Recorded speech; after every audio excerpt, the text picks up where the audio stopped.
সব নবীকে আল্লাহ একটা করে দোয়া দিয়েছেন, নবী দোয়া করলেই কবুল। সব নবীরা ওই দোয়া করে ফেলেছে দুনিয়াতে। বিশ্বনবী বলেন আমি করি নাই, আমি দুনিয়ার বুকে কঠিন বিপদে পড়েও কোনোদিন করি নাই। আমি আমার স্পেশাল দোয়াটা কিয়ামতের দিন আমার গুনাহগার উম্মতকে সুপারিশের জন্য রেখে দিয়েছি। আজকে আমি তোমার দরবারে দাঁড়িয়ে কিয়ামতের দিন ওই দোয়াটা করছি, আল্লাহ আমার যে উম্মতের হৃদয়ে যাররা পরিমাণ ঈমান আছে, আমার একটা উম্মতকেও তুমি জাহান্নামে ঢুকাতে পারবা না। বিশ্বনবী একবার ছাগলের রান খাচ্ছিলেন, খেতে খেতে বিশ্বনবী বলেন আনা সাইয়্যিদুন নাস ইয়াউমাল কিয়ামা, আমি কিয়ামতের দিন সর্বশ্রেষ্ঠ হব, মানুষের মধ্যে সর্বশ্রেষ্ঠ সেরা আমি বিশ্বনবী। আলহামদুলিল্লাহ পড়েন। বিশ্বনবী বলেন সেদিনটা বড্ড ভয়ঙ্কর, সেদিন কেউ কারো কোনো উপকারে আসবে না, বন্ধু বন্ধুর কাজে আসবে না, স্ত্রী স্বামীর উপকারে আসবে না, স্বামী স্ত্রীর উপকারে আসবে না, পীর সাহেব মুরিদরে বাঁচাতে পারবে না, মুরিদ পীর সাহেবরে বাঁচাতে পারবে না, নেতা কর্মীর পরিচয় দিবে না, কর্মী নেতার পরিচয় দিবে না, ভাই বোনকে চিনবে না, বোন ভাইকে চিনবে না, বাবা তার সন্তানকে চিনবে না, মেয়েকে দেখে মা দৌড়ে দৌড়ে পালাবে। বড্ড ভয়ঙ্কর দিন। বিশ্বনবী বলবেন জমিনটা এখনকার মতো থাকবে না, পুরো জমিনটা সমান হয়ে যাবে, ফ্ল্যাট। এখন তো গোল, তখন ফ্ল্যাট। সবাই এক জমিনের উপরে দাঁড়াবে, সূর্যটা মাথার কাছে চলে আসবে, সূর্যের গরমে মানুষের মাথার মগজ গলে গলে কানের ছিদ্র নাকের ছিদ্র দিয়ে বেয়ে বেয়ে পড়বে। সবাই হয়রান পেরেশান ক্লান্ত শ্রান্ত। মানুষগুলো বলবে বাঁচার কোনো উপায় নাই।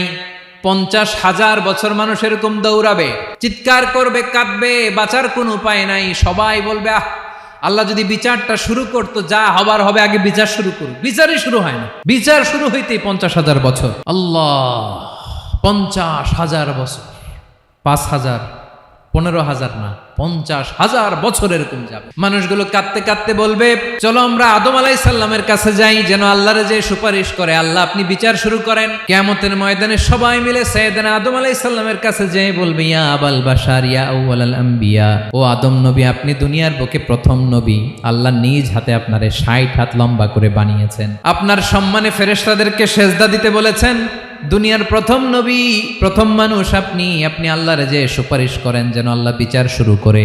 আদম আলাইহিস সালাম বলবেন আমি পারবো না, কারণ আল্লাহ আমাকে একটা নিষিদ্ধ গাছের কাছে যেতে নিষেধ করেছিল, আমি ভুল করে এই গাছের ফল খেয়েছি।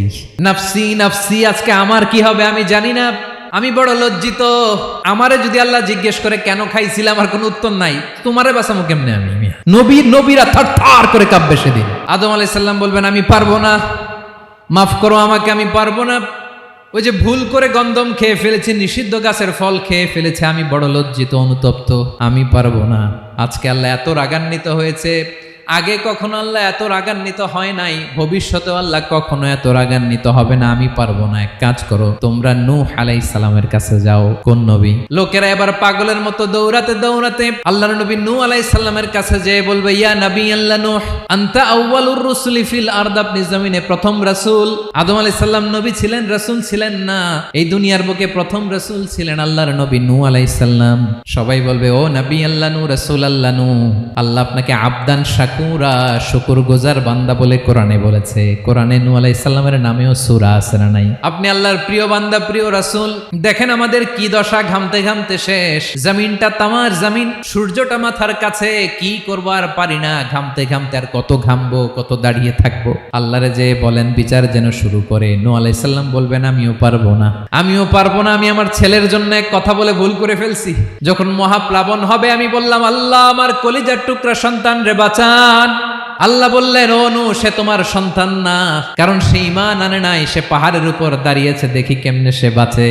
ওই যে আমি একটা না বুঝে আবদার করেছি, আল্লাহ আমার উপর রেগে গিয়েছিলেন। আজকে আল্লাহ ওই ব্যাপারে যদি আমারে প্রশ্ন করে, আমার কোনো জবাব নাই, আমি পারবো না, মাফ করো।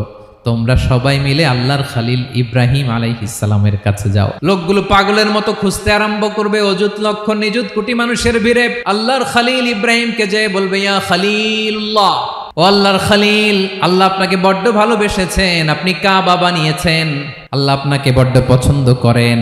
দেখেন আমাদের কি অবস্থা, আপনি যে আল্লাহর কাছে সুপারিশ করেন যেন আল্লাহ আজকে বিচার শুরু করে। আল্লাহর নবী ইব্রাহিম বলবেন আমিও পারবো না, আমি আমার জীবদ্দশায় 3টা মিথ্যা বলেছি। কয়টা? আসলে মিথ্যা না, একটু টুইস্ট করে কৌশল করে কথা বলেছিলেন, ওইটাকে হাদিসে মিথ্যা বলা হয়েছে। আমি জীবনে 3টা মিথ্যা বলেছি, জীবন বাঁচানোর তাগিদে কৌশল করে 3টা কথা বলেছি। আজকের এই কঠিন ময়দানে আল্লাহ যদি ওই 3টা কথার ব্যাপারে জিজ্ঞেস করে, লজ্জায় আমি মাথা দেখাতে পারবো না, আমিও পারবো না। আজকে আল্লাহ এত রেগে আছে, আগে কখনো এত রাগে নাই, পরেও রাখবে না। তোমরা সবাই মিলে বনি ইসরাইলের নবী মুসা আলাইহিস সালামের কাছে যাও। সবাই এবার যাবে মুসা আলাইহিস সালামের কাছে, যেয়ে বলবে, ইয়া নবী আল্লাহ মুসা, আপনি ছিলেন কালিমুল্লাহ, আল্লাহর সাথে সরাসরি কথা বলতেন। রব্বুল আলামিন আপনাকে তাওরাত কিতাব দিয়েছেন, আপনি যে একটু সুপারিশ করেন। আল্লাহর নবী মুসা বলবেন, মাফ করো, আমিও পারবো না।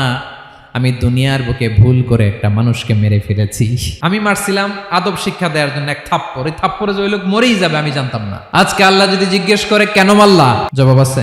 ওই লজ্জায় আমি অনুতপ্ত, আমি পারবো না, আমার এই কথা বলো না। আজকে আল্লাহ বড্ড রেগে আছে, আমি পারবো না। তোমরা আল্লাহর নবী ঈসা আলাইহিস সালামের কাছে যাও। কিয়ামতের ময়দানে মানুষগুলো পাগল পাড়া হয়ে আল্লাহর নবী ঈসা আলাইহিস সালামের কাছে যাবে, যে বলবে, নবী ঈসা আপনি রূহুল্লাহ, বাবা ছাড়া আল্লাহ আপনাকে বানিয়েছেন, ইনজিল কিতাব দিয়েছেন, মৃত মানুষকে আপনি জীবিত করতে পারতেন। আজকের এই কঠিন বিপদের দিনে আপনি আমাদের সাহায্য করেন। আল্লাহর কাছে যে বলেন যেন বিচার শুরু করে। ঈসা আলাইহিস সালাম বলবেন, আমিও পারবো না। ইন্নী উবিদতু মিন দুনিল্লাহ, আমার উম্মত খ্রিস্টানেরা আল্লাহরে বাদ দিয়ে আমি ঈসার ইবাদত করেছে। আমার মা ম্যারি আর আমাকে ডাকতো জেসাস ক্রাইস্ট, আমার ইবাদত করেছে। যদিও আমি আমার ইবাদত করতে বলি না, ঈসা আলাইহিস সালামও ইবাদত করতে বলেছেন একজনের, তিনি কে? আল্লাহর নবী ঈসা আলাইহিস সালাম বলবেন, আমিও পারবো না। আজকে আল্লাহ অনেক রেগে আছে, আমি পারবো না। তবে একটা পরামর্শ দিতে পারি, একটা সাজেশন দিতে পারি। আজকের দিনে এই কঠিন মুসিবতের কালে, এই কঠিন সময়ে কেউ আল্লাহর দরবারে দাঁড়িয়ে একটা টু শব্দ করার ক্ষমতা কারো নাই, একমাত্র আখিরি জামানার পয়গাম্বর বিশ্বনবী মুহাম্মদুর রাসূলুল্লাহ ছাড়া। মানুষগুলো এবার আগুনের মধ্যে পানি দিলে যেমনি আগুন নিভে যায়, দাউ দাউ করা হৃদয়ে জ্বলন্ত আগুন তাদের ঠান্ডা হবে। কিয়ামতের ময়দানে ওই বিভীষিকাময় সময়ে, মুসিবতের কালে মানুষগুলো পাগল হয়ে বিশ্বনবীকে খুঁজতে আরম্ভ করবে। সবাই মিলে বিশ্বনবীর কাছে যেয়ে বলবে, ইয়া রাহমাতাল লিল আলামিন, ইয়া খাতামান নবীন, রাহমাতাল লিল আলামিন। দেখেন আমাদের কি অবস্থা, কি কঠিন বিপদে আমরা আছি, দাঁড়াতে পারি না, সূর্যের আলোতে ঘেমে হয়রান। আজকে কেউ সুপারিশ করতে পারবে না। সব নবীরা অপারগতা স্বীকার করেছে, তারা বলেছে আপনি ছাড়া কেউ নাকি আল্লাহর সামনে দাঁড়াতে পারবেন না, আপনি একটু সুপারিশ করেন। বিশ্বনবী বলবেন, আসো আসো, আজকের দিনে আমি ছাড়া আল্লাহর সামনে কেউ দাঁড়াতে পারবে না। বিশ্বনবী মাকামে মাহমুদে যে আল্লাহু আকবার বলে সিজদায় লুটিয়ে পড়বেন। আল্লাহ রাব্বুল আলামিন বিশ্বনবীকে এমন কিছু চমৎকার শব্দ শিখাবেন, ওই শব্দগুলো দিয়ে আল্লাহর প্রশংসা করে বিশ্বনবী কাঁদতে আরম্ভ করবেন। বিশ্বনবী এমন ভাবে অজর দ্বারায় সিজদায় লুটিয়ে পড়ে কাঁদবেন, রব্বুল আলামিনের রহমতের দরিয়ায় জোশ লেগে যাবে। রব্বুল আলামিন এই দৃশ্য থেকে সহ্য করতে পারবেন না। রব্বুল আলামিন বলবেন, ইয়া মুহাম্মদ ইরফা রাসাক, ও নবী আপনি মাথা তোলেন, মাথা তোলেন, আপনার কান্না আমি সহ্য করতে পারি না। নবী আপনি মাথা তোলেন, সাল তুতা, আজকে আপনি যা চাবেন তাই দেব। নবী আপনি সিজদা থেকে মাথা তুলেন, সাল তুতা। বিশ্বনবী এবার মাথা তুলবেন। যে বিভীষিকাময় সময়ে প্রত্যেক নবী বলেছেন আমি পারবো না, প্রত্যেক নবী বলেছেন নফসি নফসি, আমার কি হবে আমি জানি না, আল্লাহ আমারে বাঁচাও। প্রতিটি নবী বলবে নফসি নফসি, আল্লাহ তুমি আমারে বাঁচাও, আমারে বাঁচাও। বিশ্বনবী মাথা তুলবেন, তুলে বলবেন রব্বি হাবলি উম্মতি, আল্লাহ তুমি আমার গুনাহগার উম্মতকে বাঁচাও। এই দুনিয়ার বুকে রব্বুল আলামিন সব নবীকে একটা করে দাওয়া মুস্তাজাবা দিয়েছেন, মানে যে দোয়া করলে কবুল হয়ে যায় সাথে সাথেই। দাও বিহা, দুনিয়ার সব নবীরা ওই দোয়াটা দুনিয়ায় করে ফেলেছে। সব নবীকে আল্লাহ একটা করে দোয়া দিয়েছেন, নবী দোয়া করলেই কবুল। সব নবীরা ওই দোয়া করে ফেলেছে দুনিয়াতে। বিশ্বনবী বলেন আমি করি নাই। ওয়া ইন্নী আখতাবিউ দাওয়াতি শাফাআতান লি উম্মতি ইয়াউমাল কিয়ামাহ, আমার ওই স্পেশাল দোয়াটা আমি দুনিয়ার বুকে কঠিন বিপদে পড়েও কোনোদিন করি নাই। আমি আমার স্পেশাল দোয়াটা কিয়ামতের দিন আমার গুনাহগার উম্মতকে সুপারিশের জন্য রেখে দিয়েছি। আল্লাহ বলবেন নবী ইরফা রাসাক, মাথা তোলেন, আর কাটবেন না। বিশ্বনবী মাথা তুলবেন। আল্লাহ বলবেন সাল তুতা, আপনি যা চাবেন তাই দেব। ওয়াশফা তুশাফা, সুপারিশ করেন, সুপারিশ কবুল করব।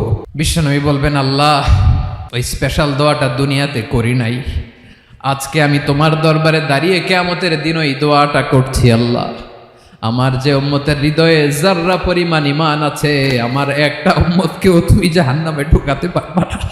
বিশ্বনবী পাগলের মতো একবার হাউজে কাউসারে যাবেন, একবার সিরাতে যাবেন, একবার পুলসিরাতের দিকে, একবার হাউজে কাউসারের দিকে পাগলের মতো দৌড়াতে থাকবেন, তার কোনো গুনাহগার উম্মত যাতে জাহান্নামে ঢুকে না যায়।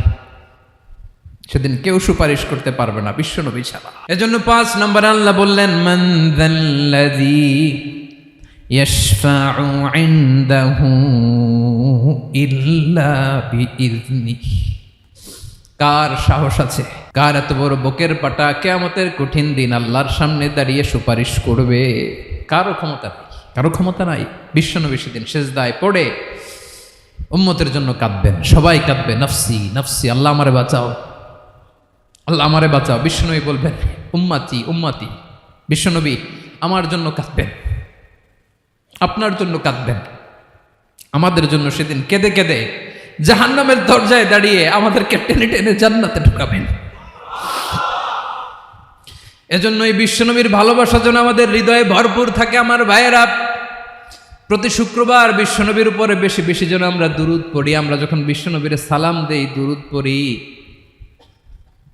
একদল স্পেশাল ফেরেশতা আছে যারা বিশ্বনবীর দুরূদটা নিয়ে সরাসরি বিশ্বনবীর রওজায় যায়, যে বলে অমুকের বেটা অমুক আপনারে সালাম দিয়েছে। বিশ্বনবী নিজ কবরের থেকে নিজেই সালামের উত্তর দেয়। বিশ্বনবীর ভালোবাসা যেন আমাদের হৃদয়ে থাকে, বিশ্বনবীর সুন্নাহ দিয়ে যেন আমাদের জীবনটাকে সাজাই। পারা যাবে ইনশাআল্লাহ। বিশ্বনবীর ভালোবাসা ছাড়া কেউ জান্নাতে ঢুকতে পারবে? বিশ্বনবীর পক্ষে আমরা বলবো, বিশ্বনবীর পক্ষে আমরা লিখব, বিশ্বনবীর জন্য আমরা আমাদের কলিজার রক্ত বিলিয়ে দিব, ঠিক কিনা বলেন?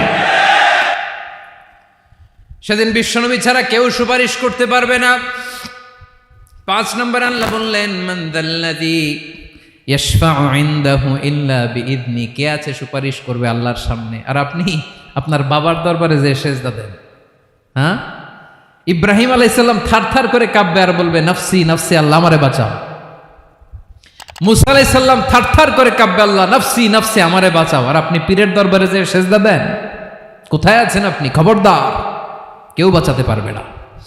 যাকে ইল্লা, আল্লাহ যাকে অনুমতি দেন, বিশ্বনবীকে দিবেন, নবীদেরকে দিবেন। এরপরে আল্লাহ তার স্পেশাল ওয়ালিদেরকে, মুত্তাকিনদেরকে, শহীদদেরকে, সিলেক্টেড বান্দাদেরকে দিবেন। কিন্তু কাকে দিবেন, কার জন্য দিবেন, দুনিয়ার কেউ জানে না, একজন ছাড়া, তিনি কে?